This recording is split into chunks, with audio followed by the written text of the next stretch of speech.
वंदे मातरम। परिवारजनों, भारत मां वंदनीय है। भारत मां धरती माता है। मां, वह स्नेह, वह प्रेम, वह करुणा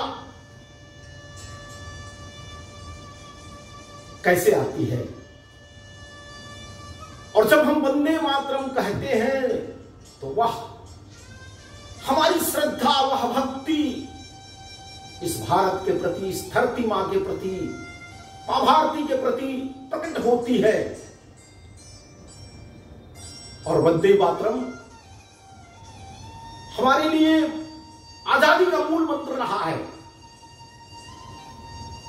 हम गुलाम रहे, केवल अंग्रेजों के गुलाम नहीं रहे। मुगल कितने आए और हमारे ऊपर राज किया।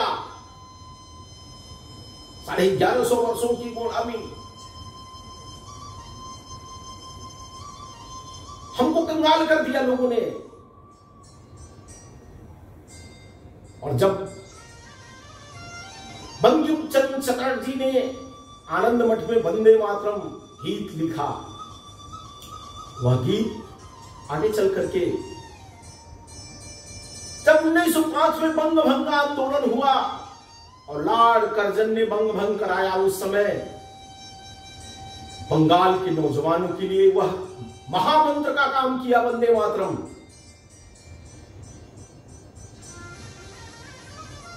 वंदे मातरम जिस प्रकार से स्वदेशी का आंदोलन बना, लाल बाल पाल ने जिस प्रकार से स्वदेशी का आवाहन किया और पूरे देश भर में जिस प्रकार से ब्रिटिश सामानों का बहिष्कार हुआ, ब्रिटिश सामानों की होली जली, अद्भुत था वह दृश्य। यानी कंगाली में भी किस प्रकार से लोगों ने स्व को जागृत किया। वह स्वाभिमान, वह स्व प्रेरणा से उपजा हुआ आंदोलन, वह स्व का भाव, अमार सुनार बांग्ला, इस प्रकार के तमाम नारे भारत माता की जय के गूंजते हुए जिस प्रकार से पूरे देश भर में वंदे मातरम एक महामंत्र बन गया, वंदे मातरम की गूंज हो गई, हम कल्पना नहीं कर सकते हैं। आज की युवा पीढ़ी उस आंदोलन को समझ नहीं सकती है। लेकिन आज भी जिस प्रकार की परिस्थितियां हैं, सिंदूर ऑपरेशन जिस प्रकार से हुआ, मोदी जी का जिस प्रकार से आह्वान है, पूरी दुनिया में जिस प्रकार से ऐसे देश जो अपने को मठाधीश मानते हैं, बड़ी ताकत है, हमारे ऊपर टैरिफ लगाकर जिस प्रकार से प्रतिबंध की बात कर रहे हैं, भारत झुकने वाला नहीं है। इस देश के प्रधानमंत्री ने 140 करोड़ लोगों के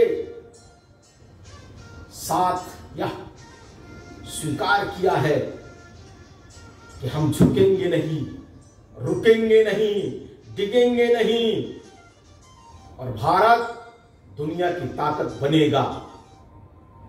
ऐसा आह्वान लेकर के आज स्व का भाव जगा हुआ है। पूरे देश भर में सुरक्षा की बात हो, समृद्धि की बात हो, स्वाभिमान की बात हो, आज भारत जिस प्रकार से खड़ा है, हम कह सकते हैं कि भारत निश्चित रूप से अपने शांति के, सद्भावना के, वसुधैव कुटुम्बकम के, सर्वे भवन्तु सुखिनः सर्वे सन्तु निरामया के भाव को लेकर के विश्व गुरु बनेगा। अगर भारत विश्व गुरु नहीं बनेगा तो विश्व में शांति नहीं आएगी। हम राज करने के लिए नहीं, भारत तो दुनिया को सुख शांति समृद्धि देने के लिए है। इसलिए यहाँ का आम आदमी कहता है कि विश्व का कल्याण हो, प्राणियों में सद्भावना हो। जब वंदे मातरम की बात आती है तो वंदे मातरम को एक सामान्य नारा नहीं है, ये मां की आराधना है। और इसको किस प्रकार से कैसे किसने दिया, तो 5, 6, 7 में जिस प्रकार से पूरे देश भर में आजादी के आंदोलन का यह महामंत्र बना, लेकिन कुछ ऐसे पंथ संप्रदाय के लोग हैं जिनको यह पसंद नहीं आया। यानी 1938 और 39 में हैदराबाद की रियासत ने इसका विरोध किया, कर्नाटका ने इसका विरोध किया कि हम वंदे मातरम अपने यहां प्रतिबंधित करेंगे। वंदे मातरम को प्रतिबंध लगाया गया। उस समय भी रामचंद्र राव ने जिस प्रकार से आंध्र प्रदेश में आंदोलन किया, वह ज्वाला धधकती रही। वंदे मातरम देश भर में गाया जाने लगा। पूर्व, पश्चिम, उत्तर, दक्षिण चारों तरफ वंदे मातरम की गूंज हुई। राष्ट्र की जय चेतना का गान वंदे मातरम, राष्ट्रभक्ति प्रेरणा का गान वंदे मातरम, ऐसे उद्घोष लगने लगे। मां बहनें भी घरों से निकल आई, विदेशी सामानों की होली जलाई। स्वदेशी का आंदोलन, आज भी स्वदेशी की किस प्रकार से आवश्यकता है। अगर भारत को आत्मनिर्भर बनाना है, अगर भारत को स्वावलंबी राष्ट्र बनाना है, स्वाभिमानी राष्ट्र बनाना है, तो स्वदेशी के आंदोलन को चलाना पड़ेगा। हम स्वावलंबी होंगे, हम देश समाज के लिए काम करेंगे। इस देश की मिट्टी, मेरे देश की धरती सोना उगले उगले हीरे मोती कहते हैं। यह धरती दुनिया को खिला सकती है। यह धरती वो है कि दुनिया को ज्ञान का संदेश दे सकती है। कुछ बात ऐसी है कि हस्ती मिट्टी नहीं हमारी। कितने दुश्मन हुए, कितने लोगों ने मिटाने का प्रयास किया, लेकिन वह स्व की प्रेरणा जो है, वह स्वदेशी का जो भाव है, वह स्वाभिमान जो है, वह जो स्व प्रेरणा है,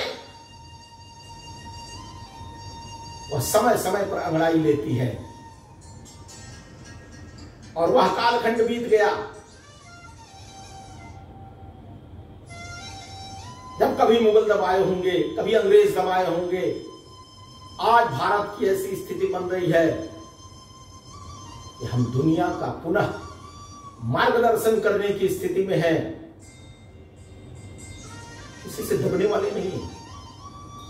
यह अगर भ्रम है तो लोगों को भ्रम दूर करना चाहिए। और वह किसके बल पर? तो इस 140 करोड़ अपने भारतीय बंधुओं के बल पर। प्रधानमंत्री जी का अगर कहीं स्वागत होता है तो वह कहते हैं कि 140 करोड़ लोगों का संबल है। आज हम जिस भी क्षेत्र में हैं, जहां भी हैं, अपनी प्रामाणिकता के साथ अपने स्व को जागृत करें, प्रामाणिकता के साथ अपने काम को करें। तो यह जो वंदे मातरम का हम उद्घोष करते हैं, वह नारा सार्थक होगा। वह प्रेरणादायी गीत सुजलाम सुफलाम भारत बनाने के लिए, मलय शीतलाम भारत बनाने के लिए महामंत्र का काम करेगा। हम अपने अतीत को देखें। कहा जाता है कि सिंहावलोकन करना चाहिए। वह भारत आज भी, उस समय कहते हैं कि आप तो गुलाम रहे, कैसे सोने की चिड़िया रहे।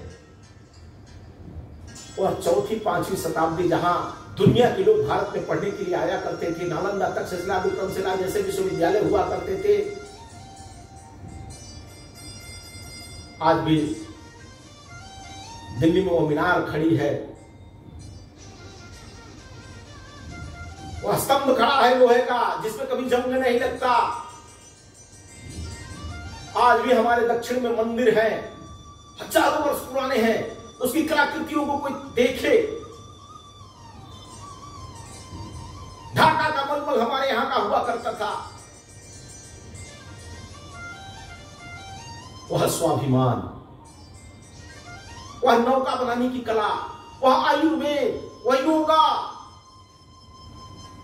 जीवन जीने की पद्धति,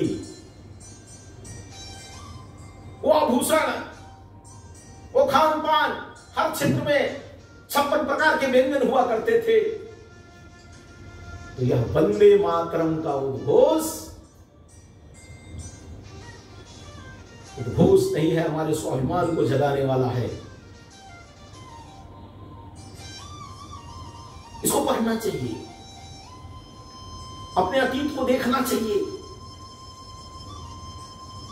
हम भूखे नंगे टूटे उजड़े हमेशा नहीं रहे हैं। आह्वान किया था विवेकानंद जी ने कि सब ईश्वर की आराधना छोड़ करके भारत मां की आराधना करनी है, उनके पुत्रों की सेवा करनी है। लेकिन आज पुत्र सक्षम हुए हैं, हम दुनिया की सेवा करने की स्थिति में हैं। लेकिन अगर हमारे ऊपर कोई आंख उठाएगा तो उसका भी दमन करने की सकम साठ्यम समाचरे, शक्ति संपन्न राष्ट्र ही होना, तब हमारी बात सुनी जाएगी। निर्बल की, दुर्बल की कोई बात नहीं सुनता है। इससे हर क्षेत्र में भारत को शक्ति संपन्न बनना पड़ेगा। वंदे मातरम का उद्घोष तब सार्थक होगा। आज जिस प्रकार की चुनौतियां आने वाली है, आज युद्ध का स्वरूप बदल रहा है। आणविक युद्ध होने वाला है, जैविक युद्ध होने वाला है, रासायनिक युद्ध होने वाला है। ये युद्धों की तैयारी के लिए हमारे नौजवानों को लाइब्रेरी में अपने समय को गुजारना पड़ेगा। नए नए शोध करने पड़ेंगे। ऐ नौजवान मित्रों, आइए इस भारत को नया भारत बनाने के लिए अपनी प्रतिभा और क्षमता लगाएं। इस वंदे मातरम कथा का यही उद्देश्य है। हम अपने अतीत को जानें, हम अपने वर्तमान को सुधारें, हम अपने भविष्य को उज्जवल करें और मातृशक्ति का आशीर्वाद हमारे ऊपर बना रहेगा, क्योंकि हम पवित्र काम के लिए निकले हुए लोग हैं। हम सकल सुमंगल वाले लोग हैं, सर्वे भवन्तु सुखिनः वाले लोग हैं, सबका साथ सबका विकास वाले लोग हैं, प्राणियों में सद्भावना वाले लोग हैं। ऐसे उद्यात लक्ष्य को लेकर के हम निकले हुए लोग मातृवंदना कर रहे हैं। और मां का गीत गाते गाते मस्तिष्क मच्छाने लगता है। यह वंदे मातरम हम सबकी प्रेरणा है।